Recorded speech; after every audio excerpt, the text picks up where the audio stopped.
Já aconteceu de você estar lendo um texto em silêncio e perceber que tem uma voz na sua cabeça narrando cada palavra? A pergunta que eu te faço é: quem é você nessa história? A voz que fala ou quem está ouvindo essa voz?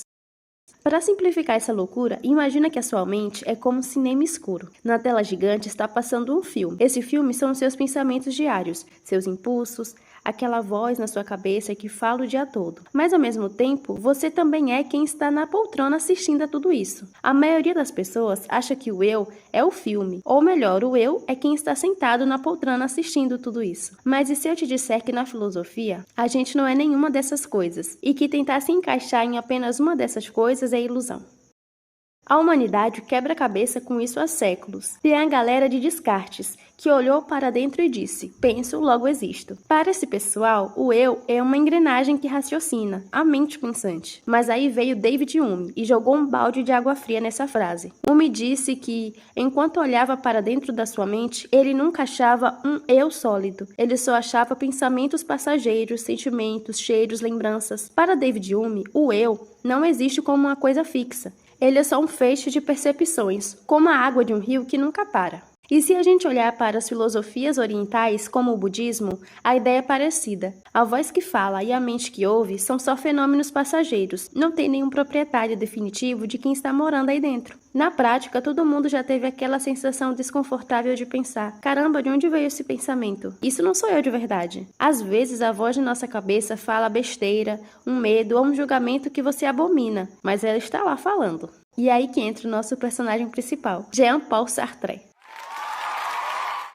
Sartre escreve uma obra jovem chamada A Transcendência do Ego, que muda completamente o jogo. Para Sartre, o erro clássico da humanidade é achar que a gente tem um eu pré-fabricado, escondido no porão da nossa mente como se fosse uma essência guardada num cofre. Sartre vai dizer que a consciência é a pura transcendência e liberdade, ou seja, o eu não é uma coisa pronta. O eu é algo que a gente constrói. Lembra da nossa analogia do cinema? Sartre dizia que você não é um filme nem um espectador estático na poltrona. Você é o ato de existir acontecendo agora. Quando aquela voz na sua cabeça fala algo que você discorda, ou quando você duvida do seu próprio pensamento, isso prova que a consciência é livre. Você consegue dar um passo para trás e julgar o que sua própria mente produziu.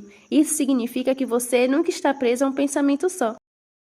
Mas afinal, quem eu sou? E é aqui que o tema toca em algo gigante, a transcendência do eu. Eu costumo pensar que a gente é muito mais do que aquilo que os outros veem, muito mais do que aquilo que a gente fala e até muito mais do que os pensamentos que a nossa cabeça consegue formular. Tentar se definir dizendo, eu sou a voz ou eu sou o observador, é tentar se transformar em um objeto fixo, é tentar ter uma essência estática, mas a vida real não é assim. Nós não somos um verbo, somos um fluxo constante de escolhas. Se a voz da sua cabeça erra, você muda de ideia, você começa a duvidar de si mesmo. Isso não significa que você está perdido, pelo contrário, isso é a prova da liberdade existencial. Significa que você não é prisioneiro de quem você era 5 minutos atrás. Mas claro, isso é só uma forma de olhar o abismo da nossa própria mente. E talvez a graça de existir seja justamente essa incômoda liberdade de não ter um manual de instruções. Agora eu quero saber de você. Quando você silencia o mundo lá fora e escuta o barulho que vem de dentro de você, quem você sente que está no comando? Você consegue se distanciar dos seus pensamentos ou você se sente refém deles?